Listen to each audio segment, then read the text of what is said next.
आज हम प्रश्न 3.3 का महत्वपूर्ण प्रश्न हल करने जा रहे हैं। वीडियो को पूरा देखिएगा, अच्छा लगे लाइक कीजिएगा, कमेंट कीजिएगा और शेयर कीजिएगा। चैनल को सब्सक्राइब करना न भूलें ताकि नोटिफिकेशन द्वारा महत्वपूर्ण प्रश्न आपके पास तुरंत भेज सके। क्वेश्चन नंबर जो है 6, किसी समांतर चतुर्भुज के आसन कोण की माप बराबर है। समांतर चतुर्भुज के कोण की माप ज्ञात कीजिए। सभी कोणों में ज्ञात करना है। आसन कोण की माप बराबर दी हुई है। हम जानते हैं दो आसन कोणों का योग 180 डिग्री है, तो इसको हल करते हैं। क्वेश्चन नंबर 6,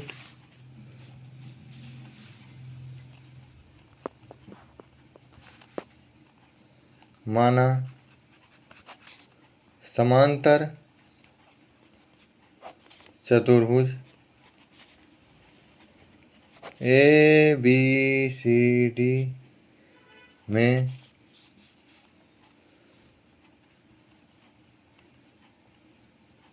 कोण ए बराबर कोण बी तथा कोण बी बराबर कोण सी बराबर कोण डी। इस प्रकार से ये आसन कोण बराबर दिए हुए हैं।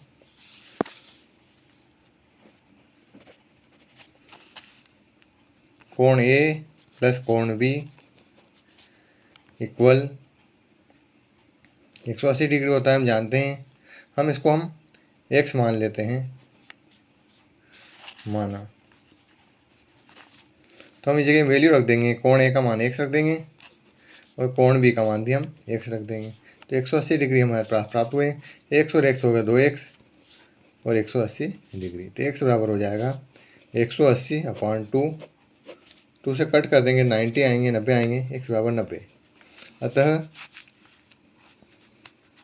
कोण ए बराबर 90 डिग्री, कोण बी बराबर 90 डिग्री, कोण सी बराबर कोण ए इक्वल 90 डिग्री। सम्मुख कोण होने से सम्मुख कोण है इसलिए बराबर होंगे। कोण डी जो होगा वह कोण बी के बराबर है। कोण बी भी 90 डिग्री है, लिखेंगे सम्मुख कोण होने से। अतः समांतर चतुर्भुज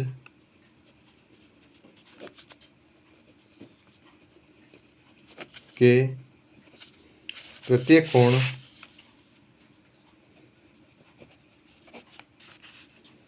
कोण की माप 90 डिग्री होगी। इस प्रकार से 90 डिग्री इसकी माप होगी। ये जो ए और बी हमने बराबर लिखा था, यह आसन्न कोण होने से। इस प्रकार से हमने सवाल को पूरा किया है। अगला प्रश्न देखिए, क्वेश्चन नंबर 7, संलग्न आकृति में एक्स वाई जेड कोणों की माप ज्ञात करना है। तो हम यह देखते हैं, ये आकृति दी हुई है, ये वाली आकृति है, इसके अनुसार हम सवाल को हल करेंगे। आकृति हमारे पास ऊपर तो प्रश्न में दे चुकी है, इसके अनुसार हम पूरा सवाल हल करेंगे।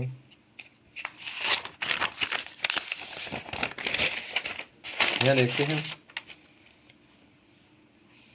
यह आकृति पूरी दी हुई है, ये एक्स है, वाई और जेड हमें ज्ञात करना है। तो लिखेंगे समांतर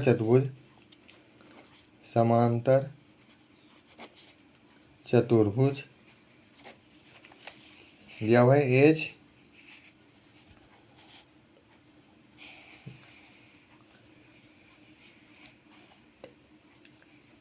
ओ पी ई में हम देखते हैं अब क्या क्या दिया हुआ है। यहाँ देखते हैं, ये कोण दिया हुआ है, ये अंदर वाला बाह्य कोण 70 है और अंदर कोण ज्ञात करना है। तो इसको हम देखते हैं क्या हमारा वैल्यू आएगी। तो ये देखते हैं, रेखीय युग्म बना रहे हैं, तो हम यहाँ लिखेंगे इसका मान है POH, कोण POH इक्वल हो जाएगा 180 माइनस 70, तो हो जाएगा ये 110। रेखिक युग्म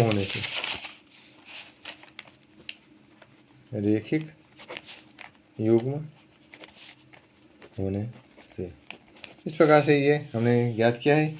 अगला देखते हैं, चूँकि यह जो मान है हमारे पे 110 पड़ा हुआ है, इसका ये x ज्ञात करना है, तो यह इसका नाम वैल्यू है HEP, कोण HEP। तो लिखेंगे कोण HEP इक्वल, इसका सम्मुख कोण है हमारे पास दिया हुआ है POH, कोण POH सम्मुख कोण होने से, सम्मुख कोण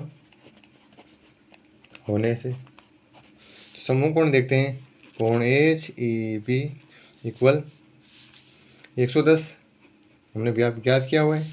HEP का मान है x, तो यहाँ हो जाएगा 110, और यहाँ पर जो POH है ये हमने ज्ञात कर चुके हैं। x की वैल्यू हमारे पास फाइंड आउट हो चुकी है, ज्ञात हो चुकी है। अब हम देखते हैं यहाँ पे z दिया हुआ और y दिया हुआ है, तो ये देखो ये वाली जो आकृति है ये z जैसी आकृति बन रही है, तो अंतः एकांतर कोण है, ये 40 डिग्री का मान होगा, तो ये y का मान भी 40 डिग्री होगा। तो यह नाम दिया हुआ EHP, कोण EHP, इधर दिया हुआ है EHP, इधर दिया हुआ है OPH, कोण OPH।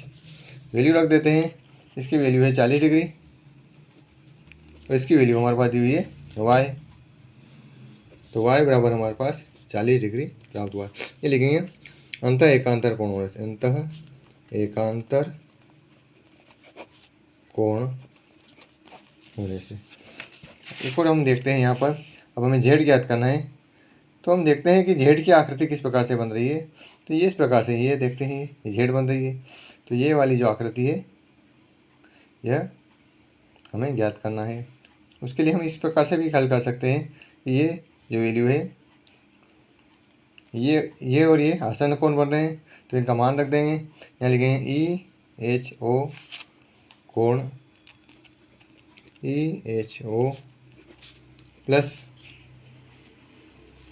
POH, कोण POH इक्वल 180 डिग्री। क्यों है? आसन्न कोण होने से, आसन्न कोण होने से। वैल्यू रख देते हैं EHO, इसमें 40 और 40 और z को जोड़ने पर आएगा, तो 40 प्लस z इस जगह रख देंगे, 40 प्लस z, और इसका मान हमने POH का मान हमने पहले फाइंड आउट करा था 110, तो इस जगह रख देंगे 110, 180 आए। अब हल कर देंगे, z ऐसा कैसा कर देंगे, 110 40 हो जाएंगे 150, इधर 180, तो z इक्वल हमारे पास प्राप्त हुआ है 180, ये तो माइनस के हो जाएंगे, तो हो जाएंगे 150, तो z बराबर हमारे पास प्राप्त हुआ है 130। इस प्रकार से हमारे पास x, y और z तीनों की वैल्यू हमारे पास प्राप्त हो चुकी है। वैल्यू रख देंगे, z का मान हमने प्राप्त करा 30 डिग्री, y का मान हमारे पास आया है 40 डिग्री, और x का मान हमने पहले ही ज्ञात कर चुके हैं 110 डिग्री। तो इस प्रकार से अतः x बराबर 110, y बराबर 40 और z बराबर 30 डिग्री प्राप्त हुई। वीडियो को पूरा देखने के लिए धन्यवाद। इस प्रकार हमारे चैनल के साथ बने रहिए और महत्वपूर्ण प्रश्न पाते रहिए। बहुत बहुत धन्यवाद। चैनल को सब्सक्राइब करना